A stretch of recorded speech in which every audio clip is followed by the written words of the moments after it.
দফা দাবি নিয়ে ত্রিপুরা যুব কংগ্রেস আপনারা দেখতে পাচ্ছেন 72 ঘন্টা এখানে অবস্থান বিক্ষোভ করছে। এখানে রাখু থেকে শুরু করে বিভিন্ন যারা যুব নেতা সবাই উপস্থিত আছেন, বিভিন্ন জায়গা থেকে এসেছেন।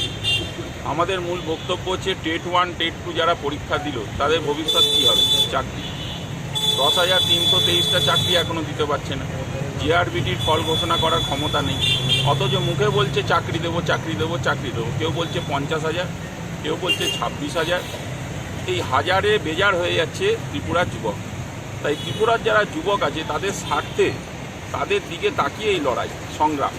এবং আপনারা জানেন যে সর্বভারতীয় সভাপতি যুব কংগ্রেসের শ্রীনিবাস বিভিজি, তিনি ইনচার্জ কৃষ্ণাজি, বিশেষভাবে তৎপর এই ত্রিপুরা রাজ্যে নিয়ে। তার কারণ এই ত্রিপুরা, এটা বলতে খুব লজ্জা আমাদের যে আমরা ভারতবর্ষে দ্বিতীয় স্থান অধিকার করছি আনএমপ্লয়মেন্টের দিক থেকে, কর্মসংস্থানহীনের দিক থেকে। একে কর্মসংস্থান নেই, অন্যদিকে সমস্ত জিনিসের দাম বেড়ে রয়েছে। আমরা সংসার চালাবো কী করে? এই সরকার ভাবছে না, শুধু ডবল ইঞ্জিনের ডবল ফাঁকি মারছে।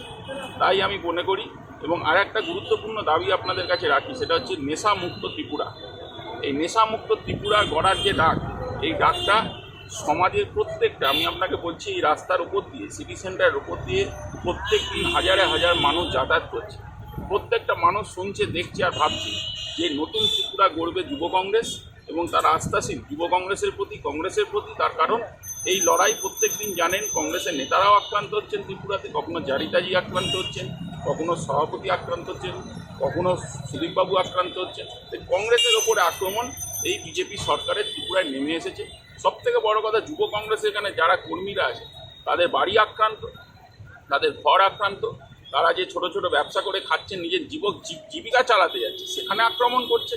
এহেন একটা যেন অনাচারের রাজ্যে পরিণত হয়েছে ত্রিপুরা।